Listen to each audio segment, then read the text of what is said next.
Have a great time. See you later. Thank you. Bye. We're headed down this way, folks. If you're leaving our plaza, thank you so much for joining us today.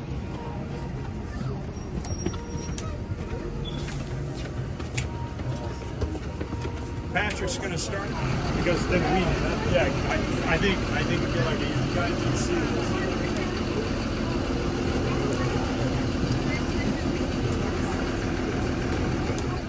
For the most important person to our driving tour in the studio here, the nerves of steel behind the wheel.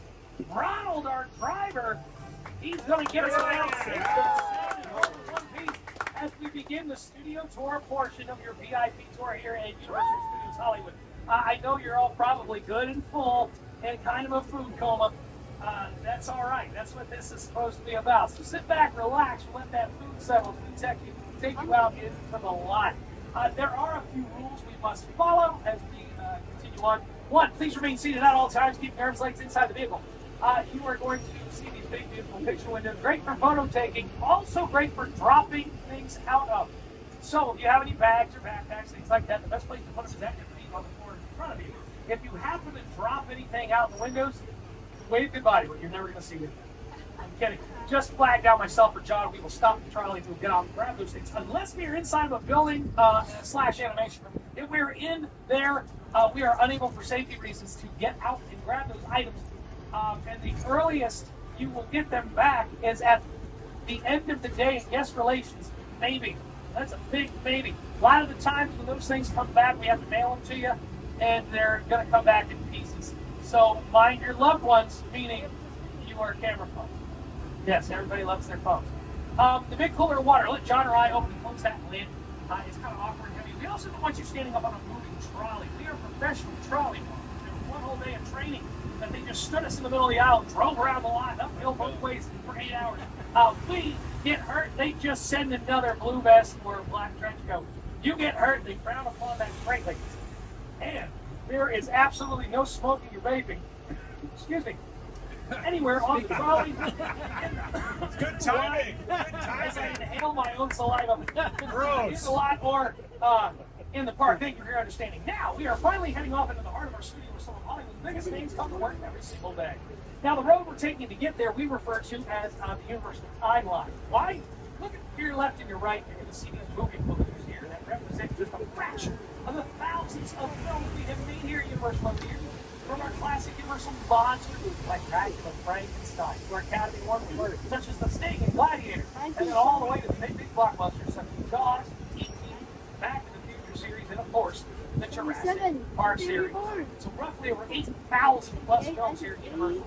Because we are the biggest, the busiest, the most famous, the most active, the oldest film and television studio in the world. More productions have been done down here in our lot than anywhere else on the planet. We've been making and facilitating projects here for over 108 years. It was on March 15, 1950, that our founder, Carl Emily, coming up on the train, cut the ribbon opening on what used to be a chicken ranch to what he called the strangest place on earth, Universal City, which is an actual city, as you can tell from the fire station over there. On your right-hand side, that's not a set to a film or television show. That is an actual LAFD fire station. Number Fire Station 51, the fire station that was the center of a very popular show that filmed here in the 70s called Emergency. Who remembers Emergency? Yeah, there we go. He shook his hand right. I've been getting a lot of folks raising their hands lately. This is just one of the productions that is filmed here. Many more all filmed in our front and back lot where we're going to go today. We're going to start with the front lot. On the front lot, it contains mainly soundstages. Want to know what they look like? They're extremely exciting. Take a look to your left. You'll see they look like that. It's a big, brown building. Now, can't wait to start the smoke screen. Actually, that one is exciting, and it's soundstage 12. And it's the largest and oldest soundstage in our front lot. It's housed some of the largest sets in movie history. Just a few of those on your screen from our monster movies, part of Scarface, of course, Back to the Future, Jurassic Park. Even other studios use our sound stages. Warner Brothers came here when they filmed Batman Returns and filmed the Penguin's Lair inside 12. And as we pass these other sound stages over here on your left-hand side, a lot of history here too. The first two that we just passed, 11 and 10, that's for the original CSI television series. One that took place in Vegas? Yeah, they didn't film it anywhere near Vegas. They filmed it here. And the last two, my favorites, because I'm a big horror fan. And the most famous grisly murder in all of film history took place right here in 1970. That was the shower scene from Psycho, directed by Alfred Hitchcock. Now, currently in there, they just wrapped season 2 of the dramatic reimagining of the 90s hit TV sitcom Fresh Prince of Bel-Air. Bel-Air filmed inside there. That show was so big, they need 3 sound stages. Third sound stage they used, coming up over here on your left-hand side next to this parking structure, it is soundstage 14, which is the second largest soundstage in our front lot, where Steven Spielberg filmed some scenes from Jurassic Park, and Ron Howard used to build and film Mission Control for Apollo 13. Any horror film fans here? Yes, The Thing. Probably one of the greatest horror films of all time. Remember they were in the laboratory in the Arctic? They built the inside of that lab right inside there. And remember, it's the Arctic, it's supposed to be cold. You can see their breath. That was their actual breath, because they cranked the air conditioner up as high as it could go, making it so cold that you could actually see Kurt Russell and the rest of the actor's breath inside that soundstage. That soundstage is also where Dr. Grant and Timmy climbed out of the tree and had the Ford Explorer fall on him. Timmy says, "We're back in the car again." Yes, that from Jurassic Park, and it's also where Lexi got sneezed on by the Rockhead. So, films. Filming our sound stages, of course, but we got a long history of television as well, broadcasting for over 84 years. And now in that time, we've created broadcasting the biggest and most popular television shows in history. Just a few of those flashing on your screen, and many more filmed in the sound stages on your right. Now, these sound stages on the right during the 70s and part of the 80s were referred to as sitcom alley, because these sound stages were different strokes. Silver Spoons, One Day at a Time, Facts of Life, Coach, Who's the Boss, Jeffersons. All filmed in these sound stages. Now we got our first celebrity sighting of the day over here on your left-hand side. Yes, you are not mistaken. That is my thunder buddy for life, Ted Clubber Lang, as he likes to go by now legally.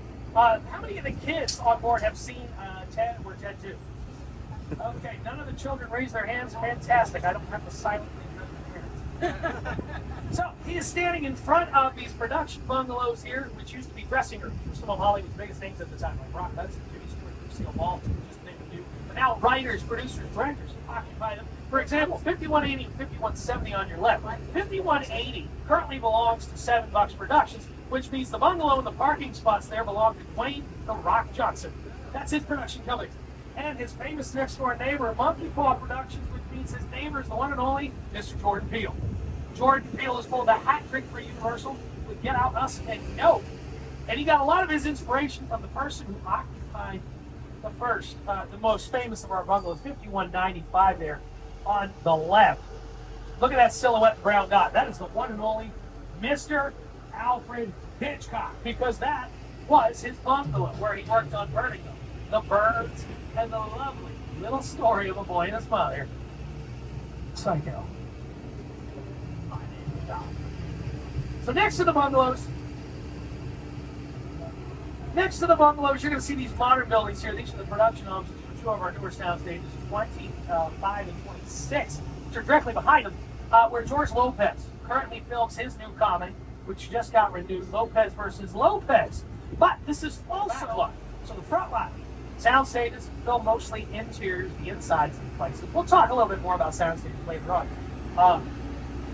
But if we're going to film the outside stuff, a lot of the times, most of the time, we'll do it in the backlot. Backlot's where we film the big stuff, the big exterior, the outside stuff on a very grand scale. Take a look over here to your right-hand side. You're going to see our New York Metropolitan sets. These are favorites from filmmakers around the world. They come from all over the film here in our Metro sets. Now, one area they love to film on is called Brownstone Street. Over here on your right-hand side, you may recognize Brownstone Street there from a little film called Bruce Almighty starring Jim Carrey.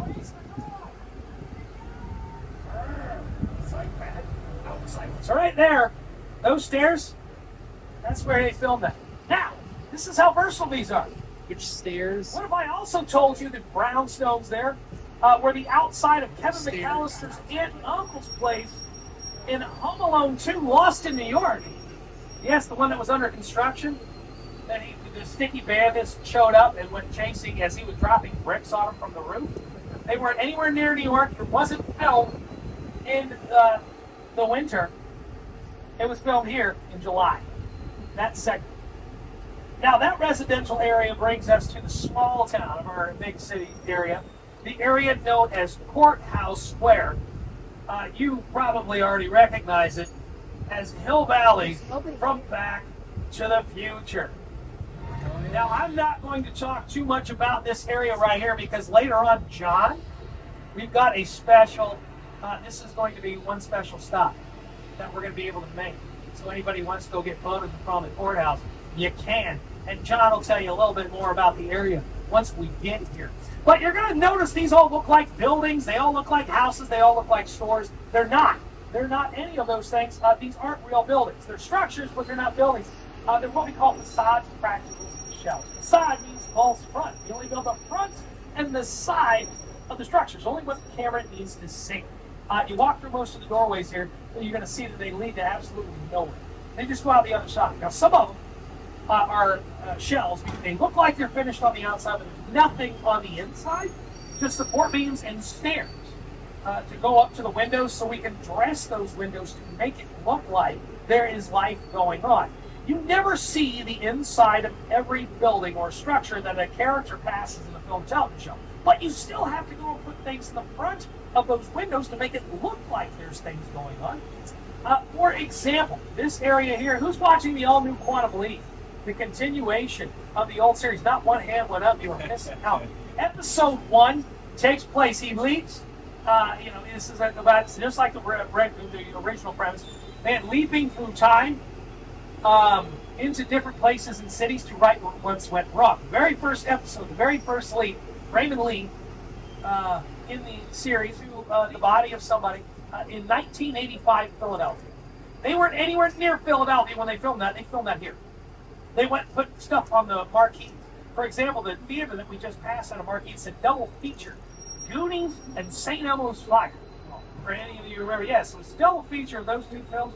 They had cassette and VHS stores all lined in the front. Now, he didn't go into any of those places in the episode, but we needed to make it look like that there were still things going on.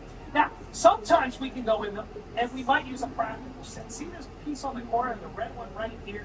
That is a practical set. That means there's a larger interior room or rooms, and filmmakers can film on the inside and outside. Much more convenient. They can stay in one space and seamlessly move in and out without having to go and drag all that equipment to a soundstage. Of Skull Island, home to the legendary eighth wonder of the world, King Kong. Here's Sir Peter Jackson. It's the original King Kong that made me want to do it.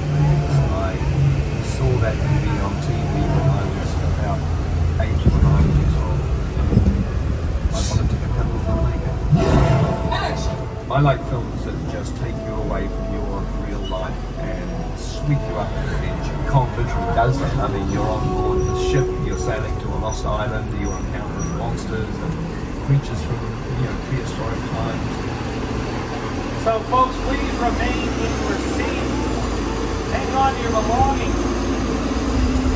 Have the 3D glasses at the ready. As we are about to return to Skull Island.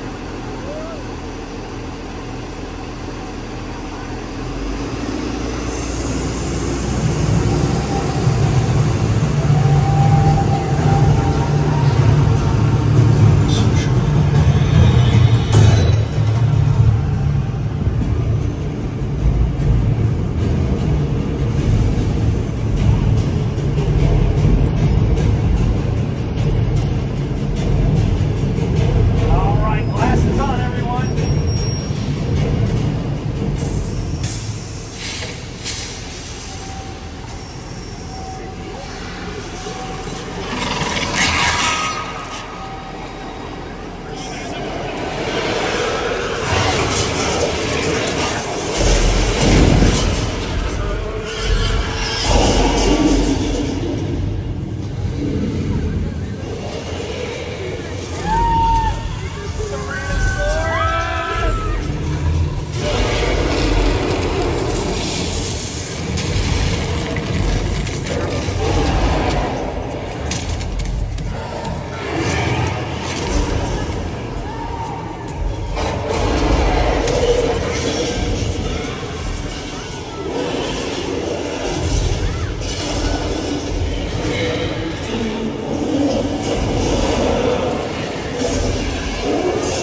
by the dinosaur? No. Yeah. Did anybody get spit on? Yeah. Right there? Yeah, get used to that. It's gonna happen here. So King Kong 360 3D was brought to Universal Studios Hollywood by Weta Effects, an Academy Award-winning director, Sir Peter Jackson. Now, the epic battle was created using some of the most advanced filmmaking technology to date, projected on some of the largest 3D screens in the world. Standing at 40 feet high and 180 feet long, they are definitely big enough for the mighty Kong. So Peter Jackson and the multi-Academy Award-winning special effects house out of New Zealand, Weta Effects, as they go by now, they haven't just worked with Peter Jackson on Kong, but the Lord of the Rings trilogy as well as the Hobbit trilogy. With Matt Reeves for the Planet of the Apes trilogy, the MCU, Avengers Infinity War, as well as Endgame, Spider-Man, No Way Home, Shang-Chi, The Legend of the Ten Rings, Doctor Strange in the Multiverse of Madness, Ant-Man and the Wasp, Quantumania, and they just added another Academy Award to their shelves by winning Best Visual Special Effects this past Oscars for Avatar 2: The Way of Water. They were the ones who created that world. You want to see what they can do? See Avatar 2 in the theaters in 3D. This world that they have built is absolutely mind-boggling. But they were also responsible for the portion of the tram that appeared on screen during our experience with Kong. Now, the moment that happened, the tram became what is known as a picture car. A picture car is any car vehicle, whether it's driven or not, that appears on the screen in a film or project. Don't worry, she's going to be just fine. Now, sometimes those vehicles can become as famous as the actors who drive them. Along with the cars on your screen, we've got a few more that are nearing. The 1932 yellow Ford Goose Coupe from American Graffiti, directed by George Lucas. It would be the film that he would direct before he would begin Star Wars. Then we've got the Ferrari. It's a dune buggy with a VW engine and a Ferrari, fiberglass Ferrari body we put on the top. My favorite's the ones from Back to the Future, but fan favorites, young and old alike, the Flintstone mobiles. And we've got one of the 17.5 Ford Angliers. You heard me right. 17.5 Ford Angliers used in the Harry Potter and the Chamber of Secrets. They always have multiples of the same vehicle during a production because each one has a specific purpose for filming. As we pass the gyrosphere from Jurassic World there. So can somebody tell me what's missing from the gyrosphere? The glass. The glass. Everybody got it. That's exactly right. Well, guess what? There was no glass. It didn't exist. They superimposed it post-production to the process known as CGI, computer-generated images. They didn't use a real glass bubble or even a plastic one because, one, there wouldn't have been anywhere for the camera crew to set up. They wouldn't have seen their own reflection. Two, it's a lot of Windex in your budget you really don't want to have. Saving some money. Three, try to record audio. Be real echoey. You have to do everything ADR in the booth later. It's just a big pain. And four, most importantly, we need actors to be able to breathe. Breathing is important. So, CGI. The same type of CGI combined with practical effects and props that made the Jurassic Park series one of the biggest film franchises of all time. With that in mind, let's set the mood and music here because, ladies and gentlemen, welcome to Jurassic Park. Each one of these props and vehicles was used in a Jurassic Park film. Coming up on your left, you're going to see the mobile lab from the Lost World Jurassic Park. Our Jeff Goldblum, Julianne Moore, Vince Vaughn. Now take a close look at that mobile lab because you're going to realize it's not a real vehicle. It's made almost entirely of plywood. The sides are wood. The bars on the windows are wood. The frames around them are wood. Made it lighter and easier to dangle off of that cliff that the T-Rex was knocking it off of. It also gave me something to distract all of you with as more of my friends from the series pop out to say hello. Yeah, you know what? We can do better than that. Bro, back it up. Let's try that again. Let's try that again. I need to feel more commitment from all of you. This is what's called going back to one to take two. There we go. That was much better. Much, much better. I told you it was going to happen again. And you know what? It's going to happen again. There they go. They have nothing better. They're retired. They're, how many billions of years old? They're billionaires. And all they do is stand out here and just do this. You think that's bad? Wait till you see my big friend does coming up here on the left-hand side. Wait for it. There she is. Wait for it. Wait for it! Nothing. Why? She's only a half-asaurus. Only a half. See, look. Not everything is what it seems here in the lot. Even the tree stumps aren't real. They're styrofoam and foam rubbers around chicken wire. They got wheels and handles on, so we can push them around the lot. Now, one of the aspects of the Jurassic Park films they use in every film, they use it very well, is the use of extreme weather. So thunder, lightning, rain, because there's always a giant storm that drops into the most intense part of every Jurassic Park film, like it did here in this clip. Also Jurassic Park. Now, you're probably watching this going, wait a second, you can't control weather, how do you do that? John and I are here to tell you, yeah, we can. We're going to show you how.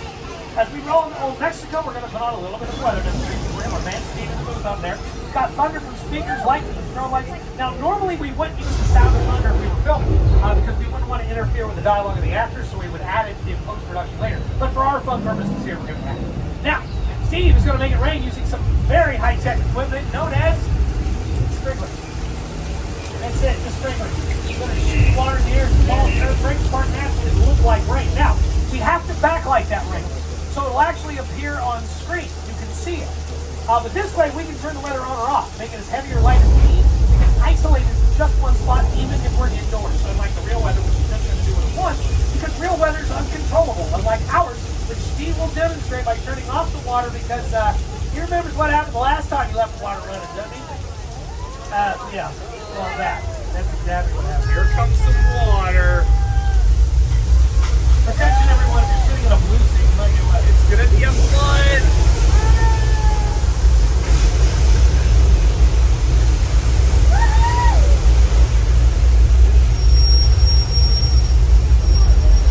Thank you, Steve. Well, that's our floor. I'm sure you're all probably thinking the same thing, which is, you people are trying to waste a lot of water around here. We don't. It's recycled water. Thousands of gallons being pumped back up the hill and go back to a tank and wait for that strand of trolley. Now, that area has been used in Lady Gaga's Judas video. She took on that wave. 8-inch heels. Didn't have a stunt double, like Paul Giamatti did for Big Fat Liar. Starring he and contiunes. Now, this area of Old Mexico right here, some of you may recognize from The Three Amigos, starring Chevy Chase, Steve Martin, Martin Short. Many of you may recognize it from Nacho Libre, starring Jack Black. See the red door with the cross on it over there on the left? That's his house. And it is directly across the border from the Old West. We are entering the area of our lot known as 6 Points. These are some of the oldest sets in our backlot, some of them dating all the way back to the silent film era. Some of Hollywood's most famous cowboys have posted on down these streets: Kirk Douglas, Clint Eastwood, the Duke himself, John Wayne, and Jimmy Stewart. However, many of you may recognize these sets from a much, much more recent film. A little film called Once Upon a Time in Hollywood, starring Leonardo DiCaprio, Brad Pitt, directed by Quentin Tarantino. Every Western television show that Rick Dalton, Leo's character, was cast in throughout the film was filmed here in 6 Points. About 45 minutes of that film took place right here in 6 Points. And you can see through these windows here that they aren't real. They right through the backside. This is a perfect example of a facade. You're never going to see the inside of every structure, as I said. If we're going to show you the inside, typically we're going to do it in the soundstage, like the ones across the way. Now, 30 and 31 across the way, that is where we now film The Voice. Kelly Clarkson also films another show there with Snoop Dogg called America's Song Contest. Next door, to 32 and 33, Jordan Peele got a lot of use out of those shows. He filmed there were scenes from two of his films, Us and Nope.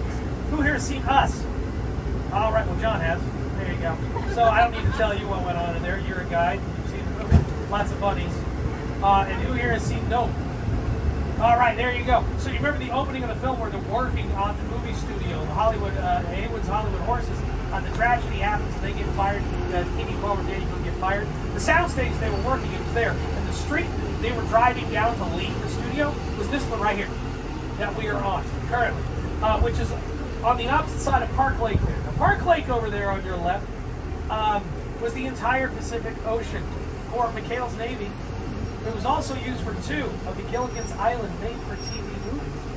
But I also filmed Matthew McConaughey in U-571. Anytime they showed that sub floating above the water, it was a miniature that was stuck right there in the water. However, it is...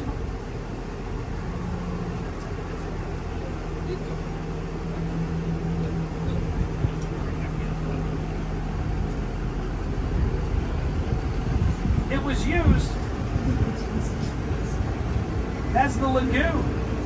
From the creature from the Black Lagoon, one of our Universal monsters added to the roster in 1954. Now I said the lagoon. It was actually the Amazon River. And all they did was just sail the boat back and forth and make it look like they're traveling a long distance. The reality was back and forth over there. Now our Universal Monsters, the original roster, consisting of what I like to refer to as the OGs, the original Dracula, Frankenstein, Wolfman, Mummy, etc. And all them filmed in the area we have just entered now, the area known as Little Europe. This is where we filmed all of our Universal Monsters. Dracula, Frankenstein, Wolfman, the Mummy, the Bride of Frankenstein, the Invisible Man who is standing on the corner right over there on your back. Some of you looked. Shame on all of you.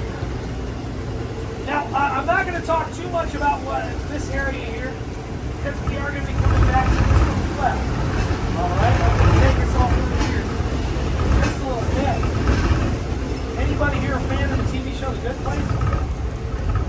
Anyone? Okay, there you go. Finally, yeah. Don't be afraid to raise your hand and show it. Just makes me wonder if one, you own televisions, and two, have you ever watched anything? So yes, yeah, shout. Make sure they're no. Well, we're going to talk about that in just a little bit. So as we turn the corner here, Little Europe here has been used in multiple productions. So many productions. Who here's a fan of Buffy the Vampire Slayer TV show? There you go. Got hands going up right there.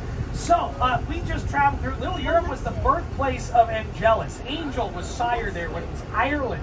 But anytime you saw a flashback episode with Angel or Spike or Drusilla that took place in 1700s, 1800s in Europe, they filmed it right out there. And then it was Turkey. In the opening of season 6, episode 1 of Buffy, the way they established it was Turkey is that they showed Little Europe, and then at the bottom of the screen they put Turkey. Present day. That's it. That's all you got to do to make that turkey or any other simply by the clues that we will see. Just like I said, they turn that into turkey by just saying it's turkey. Where are we going here? So they have built this to be a subway station in San Francisco. How do we know? Look up at the sign. One of them right there at the end says, "Welcome to San Francisco." That was easy. You got the park map over on the wall. Now this clearly takes place in the past due to the payphones on the wall.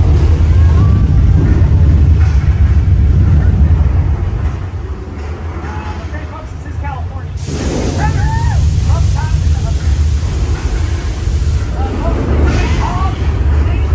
Nothing to worry about here.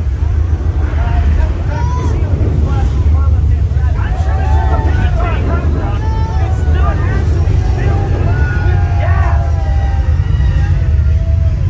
And clearly I am wrong.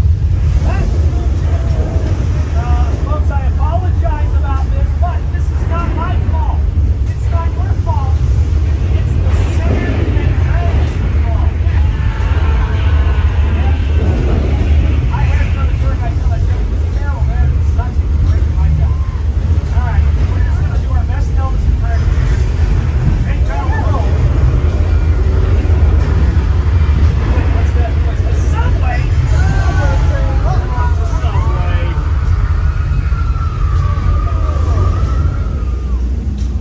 Alright, I think the worst is over. At least there isn't any more water, right?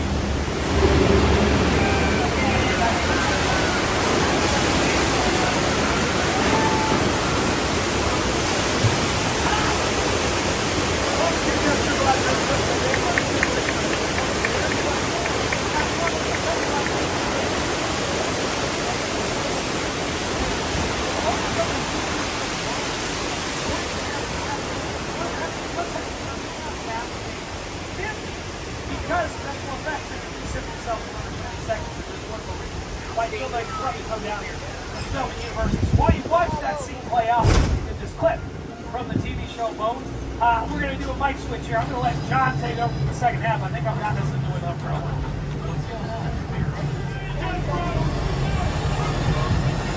All right, let's start the scene.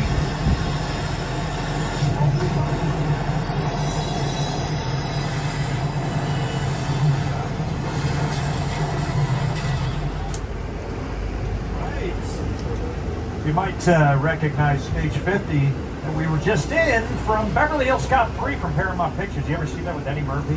There was a theme park in the movie as well. And yeah, a lot of different productions going there. You know, after a big earthquake though in Los Angeles. We like to go to the beach sometimes. Hey, let's go to hey, look at that, Amity Island. Looks like the fishing community, the seaside community from Steven Spielberg's 1975 classic Jaws. Now they filmed the movie on Martha's Vineyard. This is kind of like a little nod, a little ode to it. That's a good one. I thought that captured the shark, Robin. That's the shark that's hanging up. Shark incoming! We're gonna need a bigger trolley. Hey, there's George in the water. What's he doing out there today, diving? George, get out of there, man, quick. We got tickets to Fast X tonight. George, I bought your ticket on Fandango. Hey, Patrick, I have an extra ticket to Fast X. I wanted to see Spider-Man. Oh, yes, I don't know about that. Get refunds, right?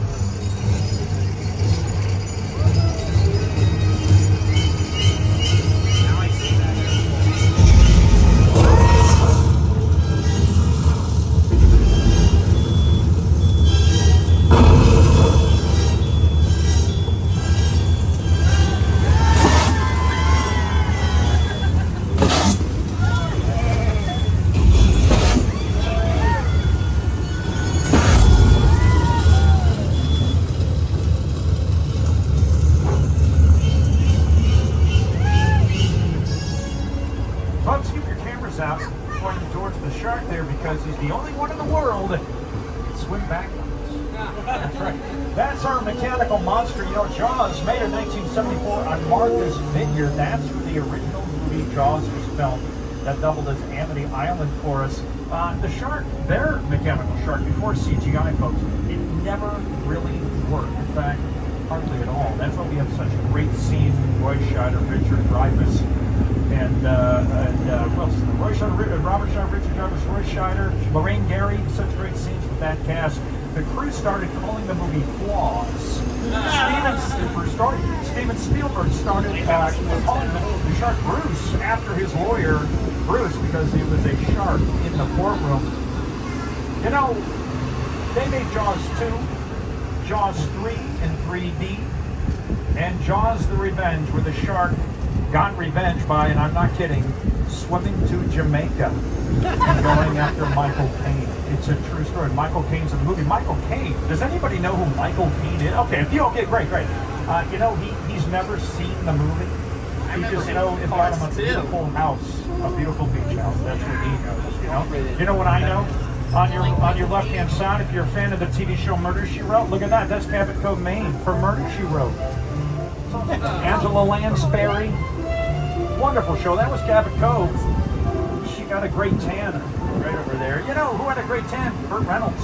When he filmed The Best Little Whorehouse in Texas, right over here. That's Miss Mona's Chicken Ranch from the movie starring Dolly Parton.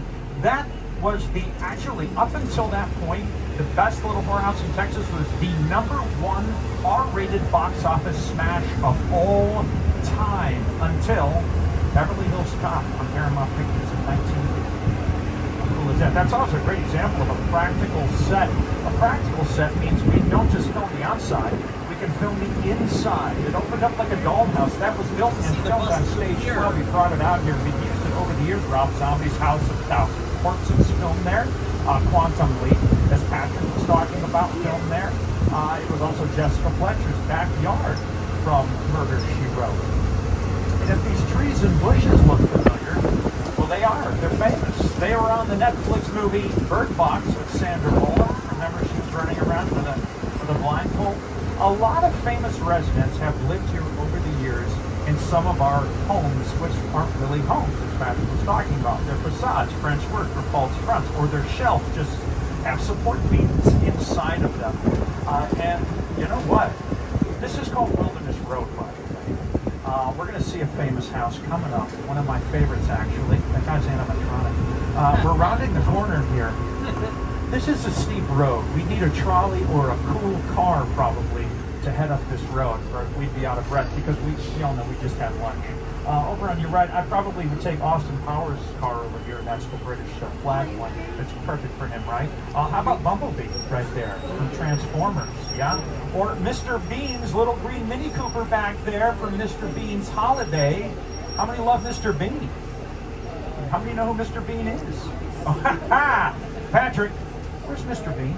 His car's been out here for months. I haven't seen him around. It's on holiday. Oh, I knew he took a holiday, but no one's seen him. His car's been parked out there. Maybe he pulled off the side of the road, and I don't know, maybe he needed a shower or something. Maybe he pulled over at this little motel. Hey, look at that, it's the Bates Motel. I have seen it out for Hitchcock's 1960 classic Psycho starring Anthony Perkins and Janet Leigh. We all go a little mad sometimes. Yeah, we do. Go ahead and take some pictures, folks. There's another great picture car there. That's Marion Crane's car. Oh, here he is. There's Norman doing out of the asylum. Well, that's the last place I saw him. I was visiting Ronald. Where'd he go? You guys saw him, right? He's the proprietor. He runs this. Okay, that's not good. That is the worst customer service I have ever seen. As long as he doesn't see us. No, Norman, not again. These are VIPs, Norman. Not these folks. Go after a tram, Norman. No, Norman. Don't do it. Okay, he's walking up, folks. Just all right, folks. Just look out. Stand up. Man, you look like his mother back there. Then we have the plane from War of the Worlds. All right, everybody, up on your left-hand side, that's a fence. But it leads right up to one of my favorite sets in Hollywood history. That is the Psycho house, as seen in Psycho, Psycho 2, and Psycho 3, all starring Anthony Perkins as Norman Bates. Did you know that Anthony Perkins also directed Psycho 3? It's one of the oldest standing sets in Hollywood. Now look at it. It looks a lot smaller, doesn't it? Because it's forced perspective. The house is built at a smaller scale. That way, when Anthony Perkins stood in front of it, or at the top of the stairs with the right camera angle, it made Norman look more menacing and taller than he was in real life. Now, how many are fans of really good sequel? And Psycho 3, not as good as the other one. It's a little darker, a little strange. But Psycho 2 is a fantastic sequel. Great director, though, Anthony Perkins. I love his work. Speaking of directors, Steven Spielberg, he's no slouch either. He was out here when he filmed The War of the Worlds. This is the plane crash set, something like that. From The War of the Worlds, this is a real 747, folks. Right? Did you guys know that if you wanted to buy a used airplane, all you have to do is go to the Mojave Desert? That's where Steven Spielberg's production designer, Rick Carter, went when he wanted to find an airplane for realism. They went to the Mojave Desert. That's where there's an airplane graveyard. Well, it was purchased for $60,000 by Paramount Pictures, the people who distributed the movie. It was shipped here on the back of flatbed trucks once it was divided into sections. It didn't fit under the overpasses, so they had to shave the top off, and they thought, well, let's just put them on later when we get to Universal Studios where we're going to film it. Well, Steven Spielberg saw it just like this without the roof, and he said, hey, I love that. That looks cool. It looks like the aliens sucked everybody out of there. Let's leave it off. Well, it cost $60,000, like I told you folks, to buy the plane. Guess how much it cost to ship it? $200,000. It's always the shipping and handling that gets you, isn't it? Here's what it looks like in the movie, folks. And here's production designer Rick Carter. Site set is a perfect example of a set that is all designed around a vision. When we first began to sit down to talk about the War of the Worlds, I thought, what if the 747 was right in a big neighborhood? Because it's just something you don't see. I do. Good. That's right. That's right. As long as you close your eyes, okay? I'm closed.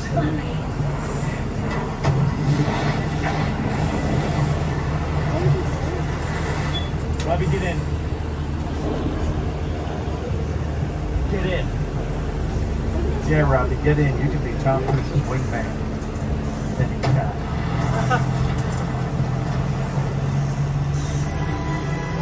Other productions have used this set over the years. If you've seen the TV show Community, how many have watched that? With Donald Glover, Chevy Chase, It was an episode that was filmed here. Also, search and rescue dogs are sometimes trained here for situations that might look like that. So they're trained out here for that. Steven Spielberg used a lot of CGI for this movie, the most he had used up to that point anyway, but for this particular scene, he wanted the most realism he could get. He wanted to capture the shock and horror in his actor's eyes. Dakota Fanning, who played Steven Spielberg, who played Tom Cruise's daughter in the movie, she hadn't seen this crash site. Anyway, before they started filming. He wanted to capture the horror in her face. So when you see the movie next time, watch it, because that is the first time she sees this set in the film for the Pirates of the Caribbean. So a lot of big directors have worked here over the years, and now we've worked with two-time Academy Award winner Jordan Peele. Patrick mentioned Nope, Get Out, Us. Well, we're about to take you to Jupiter's Claim, one of the sets from his new movie, Nope. Now here we go with Jordan Peele. Movie magic only happens when a team of collaborators, often in the hundreds, work together to take an impossible notion and bring it to life. This is Jupiter's Claim, a nostalgic, small-time Southern California amusement park owned by former child star Ricky Juke Park.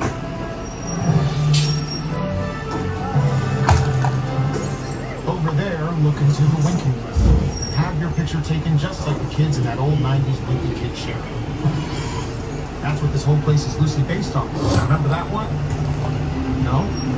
Why? A little further down, you can see the brand new Star Lasso experience, built to showcase an unbelievable new live show.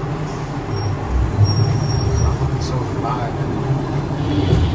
Anyway, behind this Hollywood fantasy of the gold rush frontier town lies a sinister secret. It is smack. Welcome to the world of no.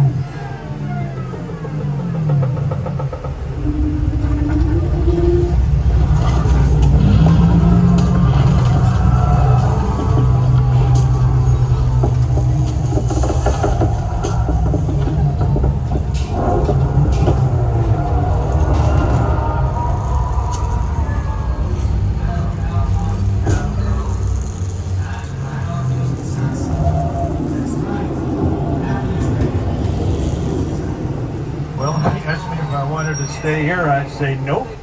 Ronna, let's get out. All of us. See what I did there? Folks, right now it's time to put you in one of our biggest franchises. In fact, it's our biggest franchise. Who here has seen Fast X already? Has anyone seen it? Has anyone seen any of the Fast and Furious movies? Who loves that series like I do? Well, right now we're getting a transmission. Let's see who this is. This might be more serious than I thought. What just happened? This is a secure line. Who are you? I'll tell you who I am, boy. I'm the reason bad guys use a nightlight. I'm the reason the boogeyman begs his mama to look under his bed. And I'm the reason you just lost control of this whole operation. My name is Special Agent Luke Hobbs of the U.S. Diplomatic Security Service. And as of 16.9 seconds ago, I'm the man in charge. The hell you are. Let me clue you in on two things, sweet cheeks. One, there's a high-value witness from the Federal Protection Program aboard your vehicle. And two, an international crime syndicate led by Owen Shaw is honing in on this vehicle to take that witness out. Shaw's as ruthless as they come, and he'll stop at nothing to eliminate his target. Every living soul on this vehicle is in serious danger. Other than that, enjoy the ride. This is not your jurisdiction. It is now, stink pickle. I'm so tired of you state guys stepping in just whenever you feel like. Mute him. Muted. That's better. We're moving your vehicle to a safe location until we have the situation under control. Until then, I want everybody to stay calm. Enjoy the ride. I'm taking care of business. Hobbs out. All right, folks, we're going to be heading inside Sullivan's garage. Once again, whoever our undercover witnesses, please stay undercover. You don't want to know what happened. the other day when some kid gave us away. He was our undercover witness. So we're going to head inside right now.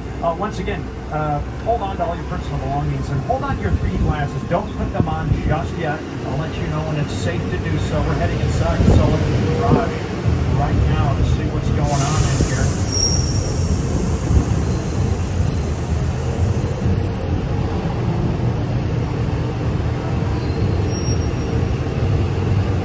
Right now, we got another transmission coming in. Let's see who this is. Hey, yo! They just got here. All right, I got it. But listen, hello, beautiful people. Particularly you right there missing the third row. How you doing? You good? My name is Roman Pierce. Nice to meet you. My buddy Hobbs asked us to stash you, Shaw, for a while. Brought you in our secret spot. We're having a few friends over. It's a little messy. It's all good. The more the merrier. Especially you right there in that third row, like I was saying. So look, see over there? It's Hobbs' urban assault vehicle. Best truck the U.S. government can buy. That work of art back over there was made by my man Tej. Think of it as like a Mona Lisa on wheels. Excellent. So did you break it down to them? What's that? You had one job to do, Roman, one. Alright, look guys, we're gonna keep Shaw from finding you, but to keep you safe, we need your help.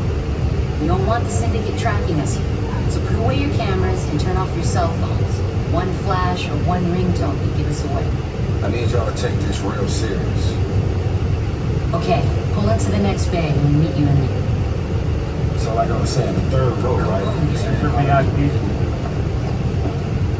Doesn't matter for that guy. All right, folks. Once again, make sure you hold on to all your personal belongings. Don't put on your 3D glasses, like I said, just yet. Even when we pull into the next bay, I'll let you know when it's safe to do so. And sounds like there's a party going on inside. Just kind of dance in your seat and look natural. Okay, don't want to give ourselves away. And no cameras with lights on them. All right, it's not. You're going to give us away, and it's not safe for.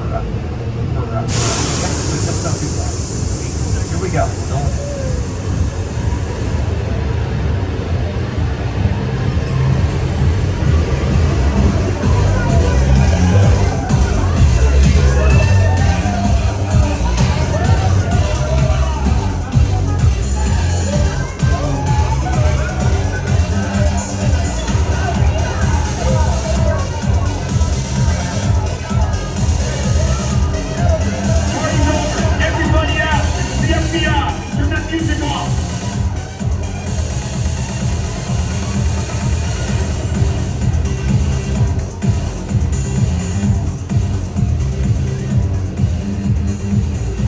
This is what we're doing. This is the race day after party. And where the other?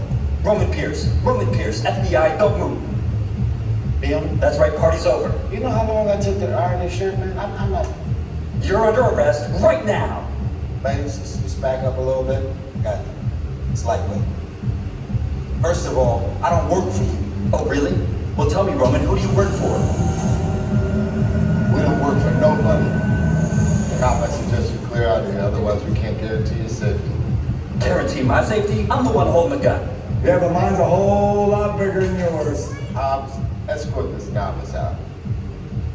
Let's go, Cookie Puss. You got an ugly suit on, man. It's cheap. Somebody out there really pissed off Shaw.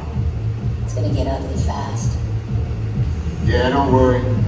Lucky for you, our whole family will protect you. Are you kidding me, Roman? You didn't shut off your phone, bro? I gotta call you back. I'm in the middle of something. See what I'm talking about? Call you back. It was on vibrate. Shaw traced us. Hobbs can't hold him forever. Letty, Roman, we're up. Try to move that vehicle. It's about to get real interesting. My Mona Lisa's all warmed up right next door. Roman, grab your truck. I need you and Letty ready to roll. Okay, folks, now's the time. VIPs, go ahead and put on those 3D glasses.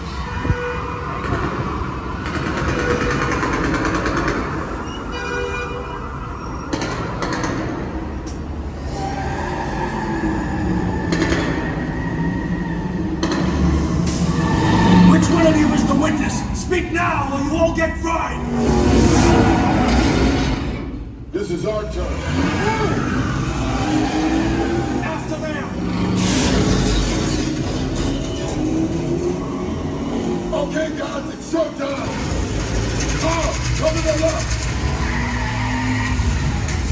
This thing ain't moving fast enough. Letty, hook him up.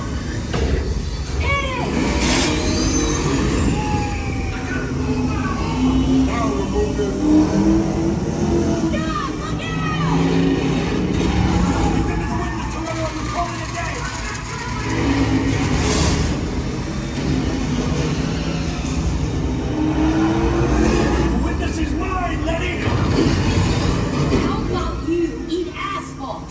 You're getting away! Where to go, Letty? Not gonna happen. Don't worry, I got this.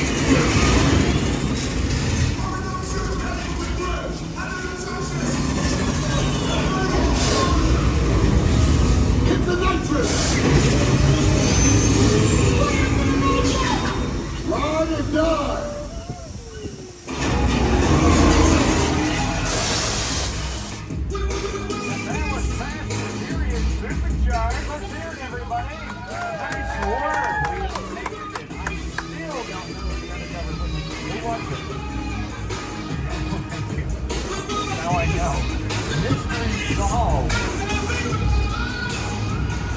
Take off those 3D glasses, folks. Now the world continues into another transmission. Let's see what it is. Hell of a job, everybody. You've protected the witness, and you can resume breathing. You know it's crazy out there. You guys ride hard. Respect. Now, my Mona Lisa got messed up a little bit, but it's all good. We got it though. Y'all here with us there. I appreciate it. Like I said, the bigger the family, the stronger it is. You guys did good out there. And you're welcome to join our crew anytime. I'll see you at Thanksgiving. All right. Well, that concludes rather the animations portion of our tour. Now we get to actually walk some sets and see some cool stuff that normal folk don't get to see because we are not normal. But that didn't come out right at all, did it, Patrick? We're gonna good to me. sounds good to you. Okay, right now we are taking you to our props warehouse. Now it's been a couple of years, right, Patrick? It's been almost 3 years. It's been almost 3 years because of the pandemic. We weren't allowed to go inside of our property warehouse. Now, does anybody know what a prop is? A prop? Okay, what is it? Go ahead. Those are like the objects and the models and the like that you use in movies, like prop guns or like Right. fake guns. Like the prop guns in the Fast and Furious we just went through, or a cell phone. Anything that an actor or an actress can hold or touch is a prop. So we're going to drive by some props and set pieces. Now, the property warehouse, look, there's Cabot Cove, Maine on your left. We were just there. Like the yellow barrels and jaws, props. Remember, they signified when the shark was nearby. Props and set pieces. It's inside the Edith Head building. Now, Edith Head was an Academy Award-winning costume designer. Did you guys see The Incredibles? Yeah. What's the name of that little character with the glasses? Edith? Was it, what was her name? Edna. Edna. It's a Disney movie. I don't have to know. Edna Mode. It's word is that that character was designed and based on the real Edith Head, who passed away around 1982. The last movie she worked on was Dead Men Don't Wear Plaid with Steve Martin. In fact, at the very beginning of the movie, they have a nice shout out to her that it was her last movie.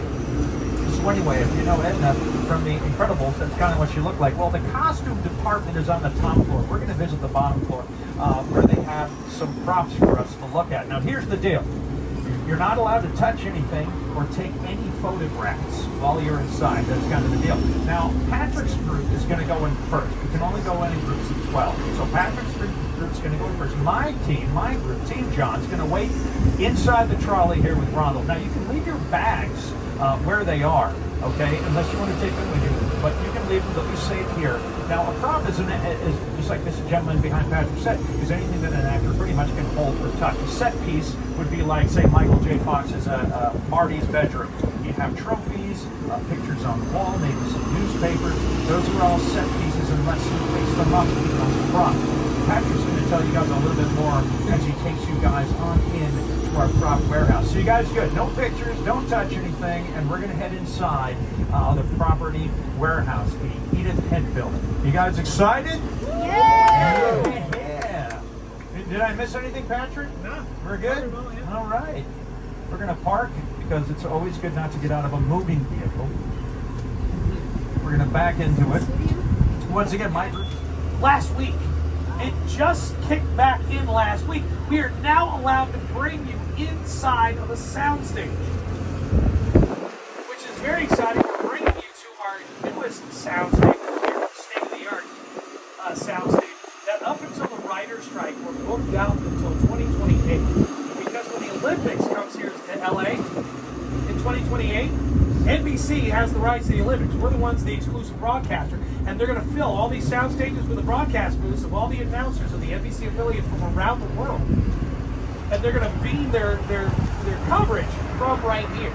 So the Olympic athletes will be here to be interviewed and whatnot, and all those places around the world. They're going to set them up in here. We're going to take you inside one of these. John is going to go and give us the honor of taking you inside of the soundstage, explain to you exactly what a soundstage is and how they function before we move on to our next location. Also, this is everyone's favorite. Who needs to use restroom? Right across the way. So we're going to be going to the soundstage right here on our right. On the left, you'll see the restrooms. If you don't need to use the restroom, just hang outside the soundstage here. If you need to use the restroom, go right on over there. We'll wait for you outside. You just walked through our elephant doors. And we call them elephant doors because why? Probably fit an elephant, right? This is one of our newest sound stages, everybody. We are actually standing in Spartacus Square from Spartacus. We had some of those set pieces, like old Roman set pieces from that, and they were falling apart, so we needed new stages. We also had to make room for Super Nintendo World, so they tore down a few sound stages on the front line to build Super Nintendo World. So now we have some newer sound stages, and this is one of them. The last thing to film in Smart, they were in the middle of their third season when the writer's strike hit. So they're on hiatus right now, TBD. So you guys are actually going to see something from that show that no one has seen yet. Follow me. This is exciting. You guys are going to love it. Boom. Wow. Right? It's not real stone. You can feel it. This is a soundstage. Does anybody know why we call it a soundstage? Because we can control the sound. They're 98% soundproof, okay? That's why you see this padding on the wall. With the advent of sound, we were able to film the outside, inside, and pretty much we have control of what we can do in here. Now, usually there's a bunch of sets in here. I gotta be honest, I've never seen Hacks. Has anybody seen Hacks? Now, I was told that this was part of her courtyard. Have you heard that? Yeah, that's what I heard. Yeah, exactly. So, an episode that we haven't seen. right. So you're probably going, well, it looks really fake, obviously. Well, if you're paying attention to this, you're not paying attention to the show. There's a big problem. But on camera, it looks pretty real, right? Also, there are the edges here. See what the seam is? This is where we build our sets with flats. There's basically thin plywood supported by plywood. So we could have a bedroom set over here. We could have a prison over here, and we can have a backyard patio right here, all on the same sound stage, because this is where we can control our sound and our lighting inside of a stage just like this. We don't have to worry about traffic noise. We don't have to worry about people talking. In fact, we control that using a bell. The cast and crew knows when you hear a that means we're rolling. We're rolling footage. We're filming. After the director yells cut, you'll hear That's the guy behind his sound cart, the sound department. He rings the bell. He's in charge of sound. He hears everything. Okay. So if a crew member is standing outside and they want to come in and what we call a wig-wag, there's a red light outside that's going to be spinning. That means, can't go in yet, can't bring in the donuts. People are waiting, okay? Now here's a little side story.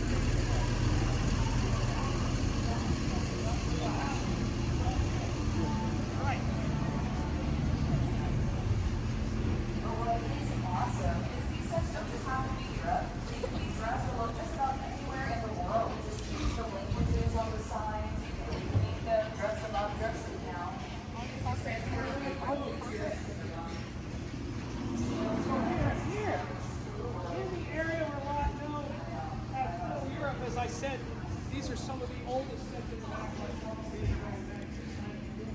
It's also where we built all our universal logic, etc.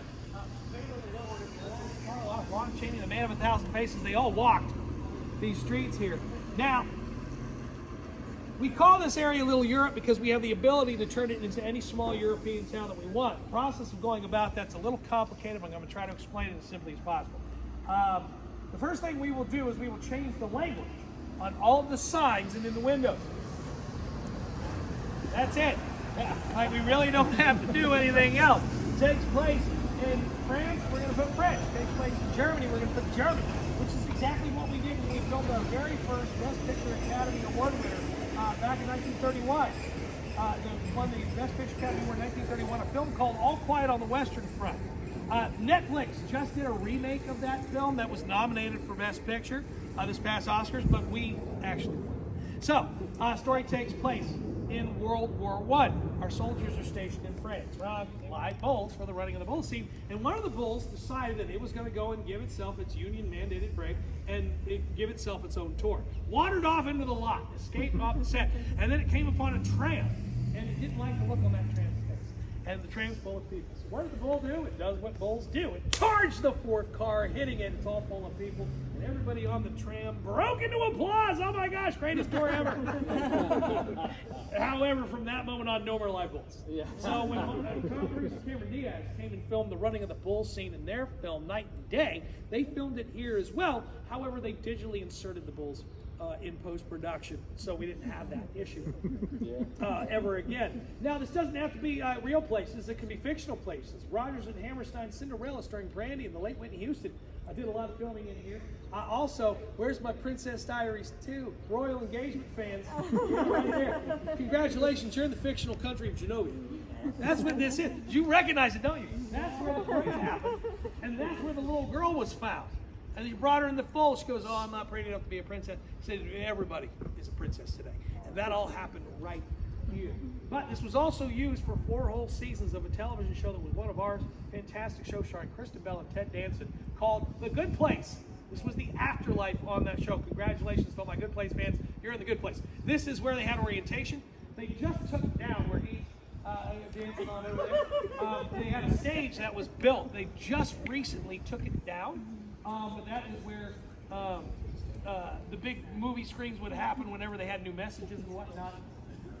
This whole area was all chocolate, everything is left over from it, as well as Flower Alley. Pretty much the only 2 things left over from The Good Place is the way that it was when they did the show. Because afterwards, a credit card company came in here and they did some filming. For example, there was a insurance commercial called The Run, and it was, I think, Allstate, The Running of the Bulldogs. It looked like The Running of the Bulls, but they were just little bulldog puppies. They filmed that here, so they had to go and dress up all to look different than The Good Place. But as we're walking through, follow me this way. This is the fun part. This is where we don't want you going in the structures. There are a lot of sharp objects, rusted metal, nails, things like that. But the walls and things, you're going to get the opportunity to touch, so you can find out what's real, what's not. Now, why would we not use real stone or brick or cement? Because it's very heavy. It's very expensive. It's time-consuming to work with. That's a diesel engine for my group. That's loud. Very expensive. Takes a long time to build with, and don't have that kind of time.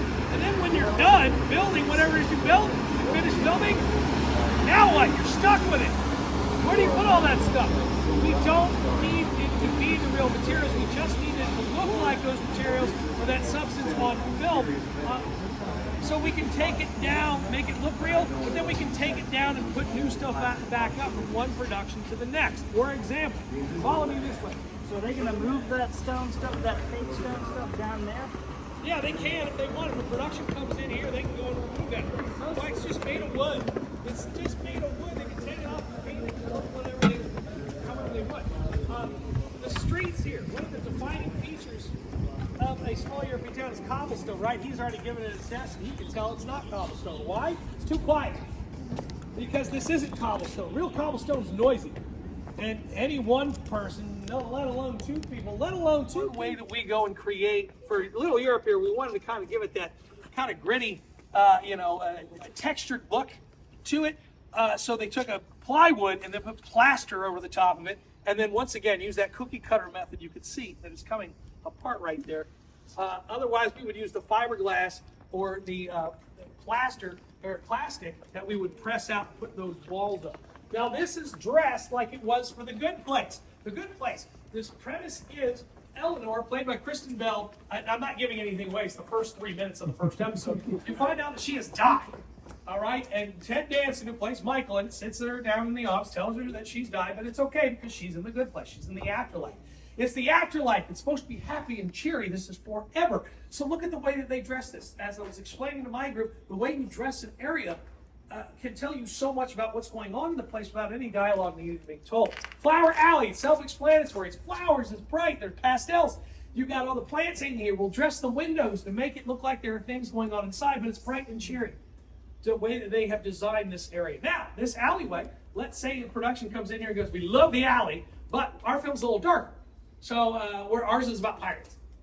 So we want to get rid of the brick. We want to use stone pattern. We need to get rid of the flowers. We're going to go put skulls or sconces up there. Get rid of the lamps there, the light bulbs. We're going to put sconces up there that can hold lit torches. And we're going to need the colors to be grays and browns and blacks, which is exactly what they did when they filmed Pirates of the Caribbean and The Curse of the Black Pearl, starring Johnny Depp's Captain Jack Sparrow.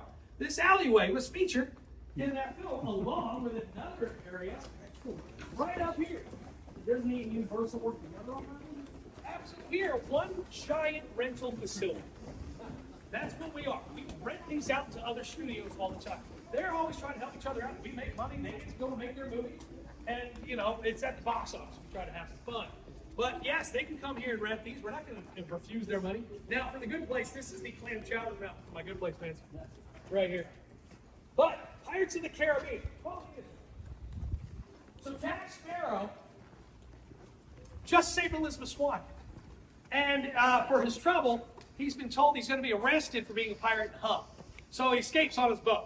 And on his little boat, and as he reaches Port Royal, the dock, he steps off his boat. It finishes sinking as he steps onto the dock. Now that dock was, there's that actual dock. You can go find it out in the Caribbean. You want to know what's beyond that dock? Not a town, not Port Royal, nothing. There's just more island. Port Royal, most of that was here, Little Europe, and also Old Mexico, where we just went through. So the scene, particular scene I'm talking about, he's running from the redcoats. You remember they're chasing him down? And then all of a sudden, as he's running through town, the camera cuts to seeing those British soldiers come through this archway here, downstairs, off towards the alley. Here is a statue. Captain Jack looks out from behind it and sees them running down the alley.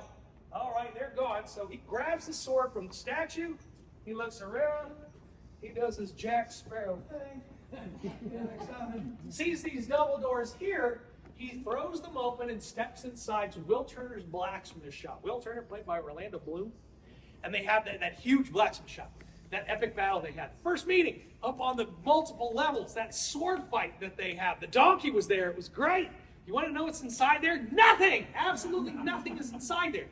That blacksmith shop never would have fit inside there the way they had it built, because the interior of the blacksmith shop was built in a soundstage 3.5 miles away, Disney Studios. They filmed those 3 segments, 3 different locations, weeks, if not months apart.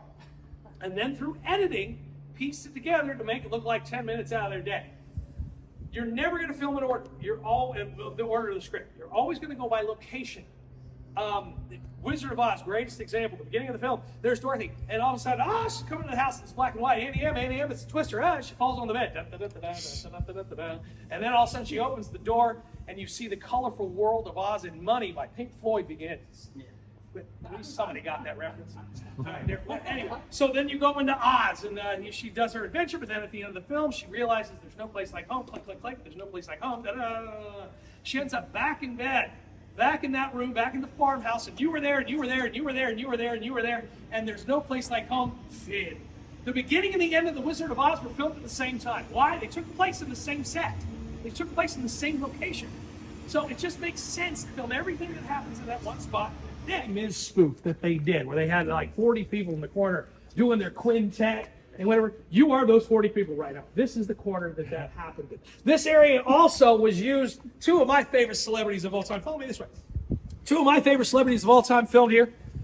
Kermit the Frog and Miss Piggy for the Muppets starring Jason Segel and Amy Adams. Remember, they had to go to Paris to go find Miss Piggy because she was working at French Vogue.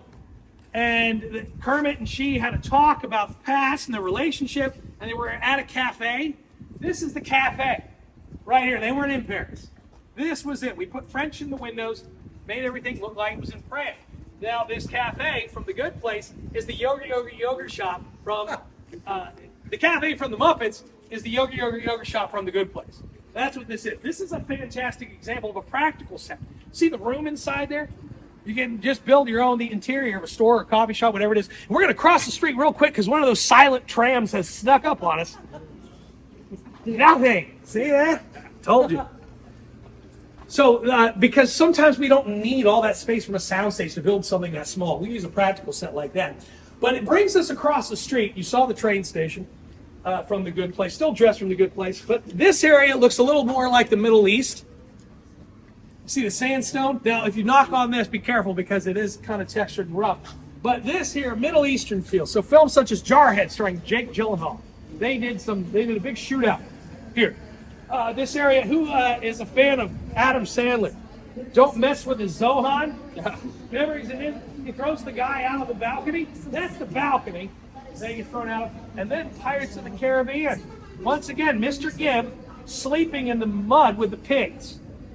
Right out the image, right off the attraction, off the ride, and they throw the bucket of water on him. That's the corner where all of that happened, where he was sleeping with the pigs. But this was also used for the Scorpion King, very first, Dwayne "The Rock" Johnson's first major starring role. Scorpion King takes place in Egypt, right? And in the film, if you remember, he gets pickpocketed by that kid, and in the marketplace, the bazaar, and then he goes chasing him through the marketplace, running down the street through the tents where it looks like they're coming a great distance. That kid and Dwayne Johnson were running circles and wind sprints in this area right here. That's it. They didn't leave this space. They would just have them run past the camera, cut, and then have them walk back and do it again. Cut, and then they change the camera angle, have them run a different direction. Cut, and then they do that a bunch of times. Editing, pieced it together, made it look like they were running across a great distance when the reality was they were just running maybe 5-6 seconds at a time. Right here, in circles. But these archways here are also very important because these archways and these alleyways are where the angry villagers, carrying their pitchforks and torches, chase down Frankenstein's monster in the second of our Universal monster movies, Frankenstein. And that angry mob began right out here in what is probably the most important place here at Universal. Come this way.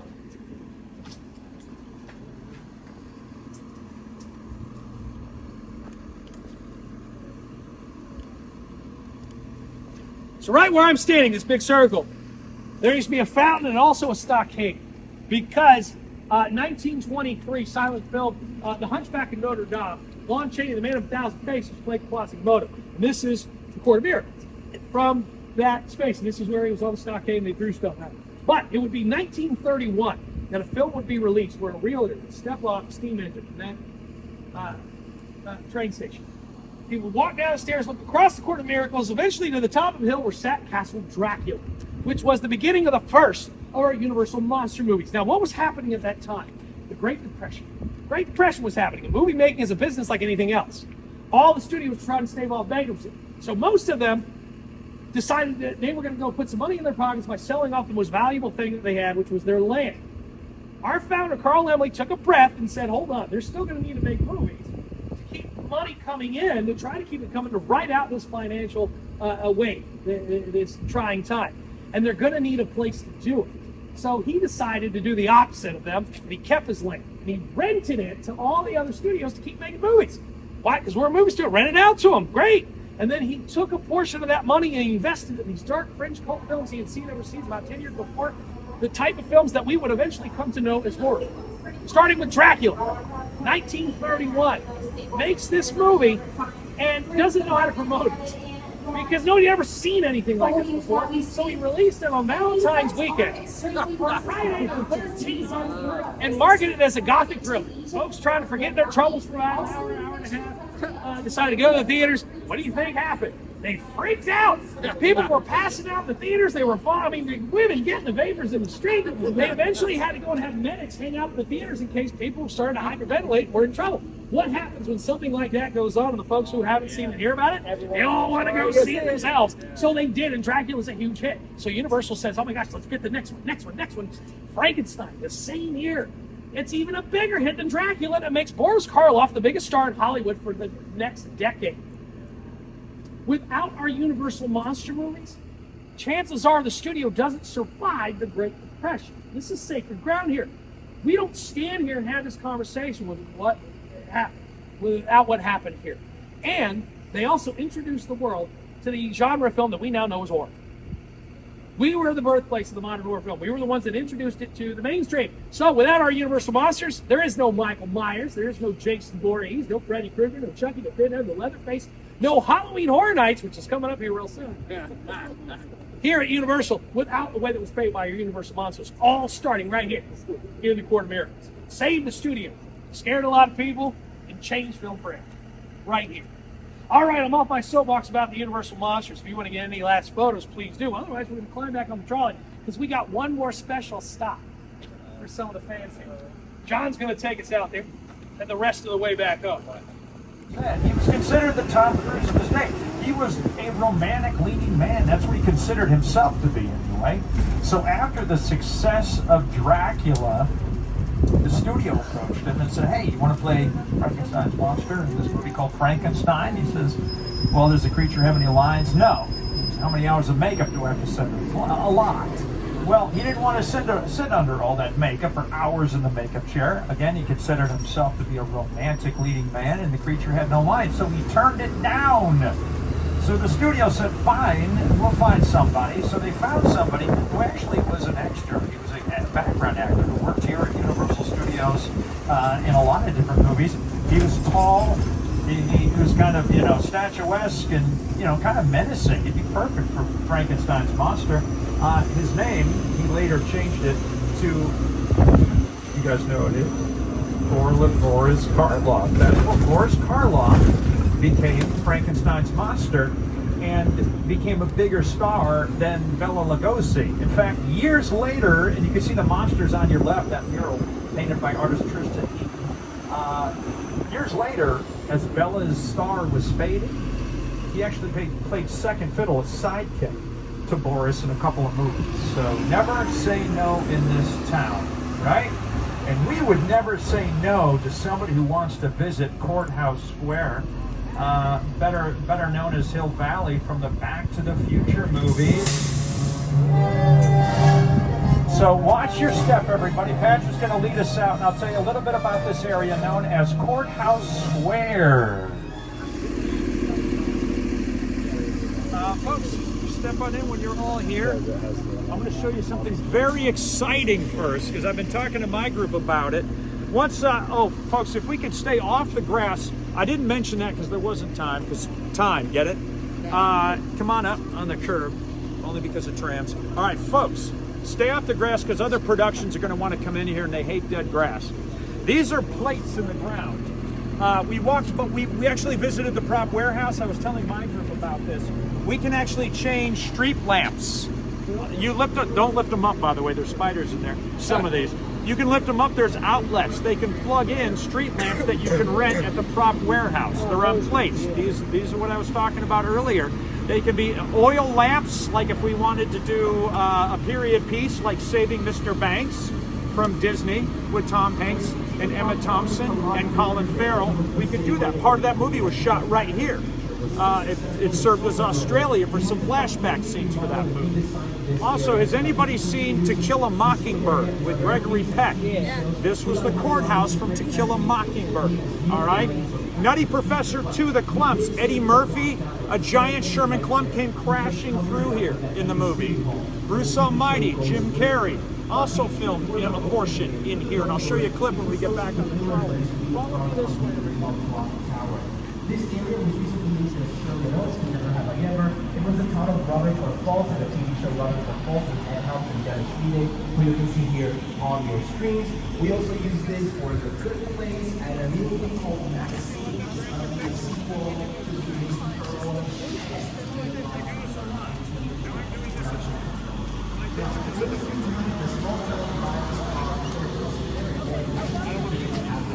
This next area is called. Come on in, everybody.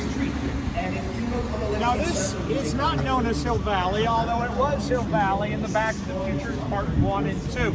They filmed Part 3 because it was a Western movie in 1885 in another part of California, okay? But for Parts 1 and 2, this was Hill Valley. In fact, that used cars, which is also a pizza place, I don't know what they're doing over there, that was the diner where Marty met his parents, his young parents in Back to the Future, okay? That can actually be disassembled if a production goes. On that ledge, the ledge about that wide, and I was standing inside looking at the ledge, and I already had vertigo. I was focused, no way in the world, no way I'm going to stand on that. I was up there for quite a while. Of course, I had a cable. Now, for the close-ups, they did shoot on a soundstage. As I mentioned earlier, they built a portion of that clock tower on a soundstage on our front lot. And right now, we have already, we've stopped everywhere. What do you guys think of your actual walking tour of the backlot? Did you have a good time? We're visiting actual movie sets where some of our favorite stars come to work every day, like Patrick and me.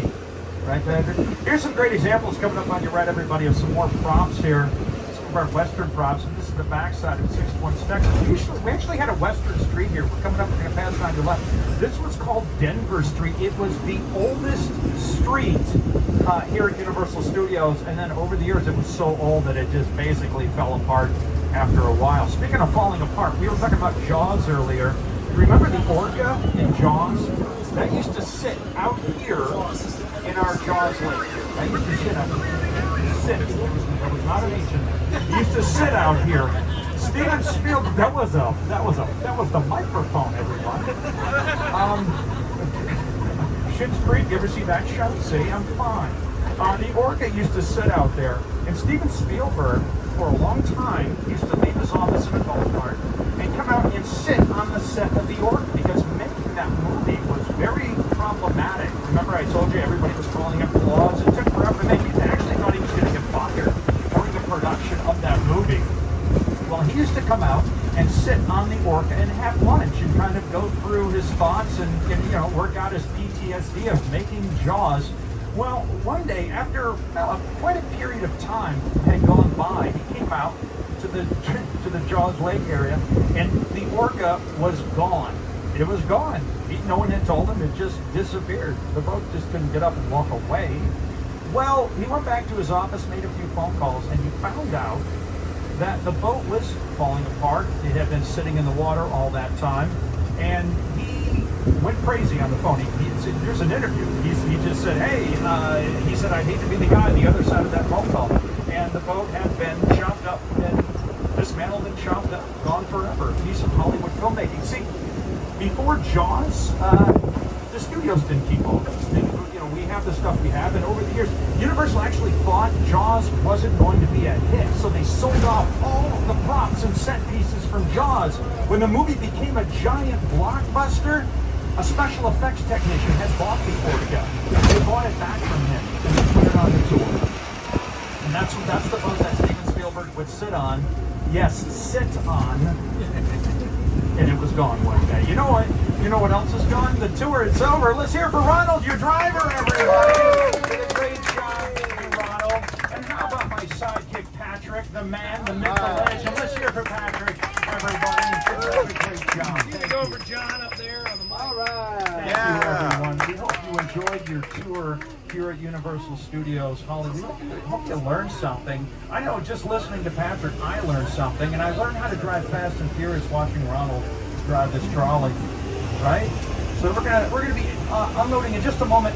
Patrick's group is gonna exit out first, and then my group's gonna head out, and then that'll be the end of the tour. And I know everybody got to know each other very well, and we're gonna miss you. And thank you all for being a part of the tour today and joining us. So thank you again. and enjoy the rest of your day here at Universal Studios Hollywood VIPs. Last chance for bottled water. That's it, yeah.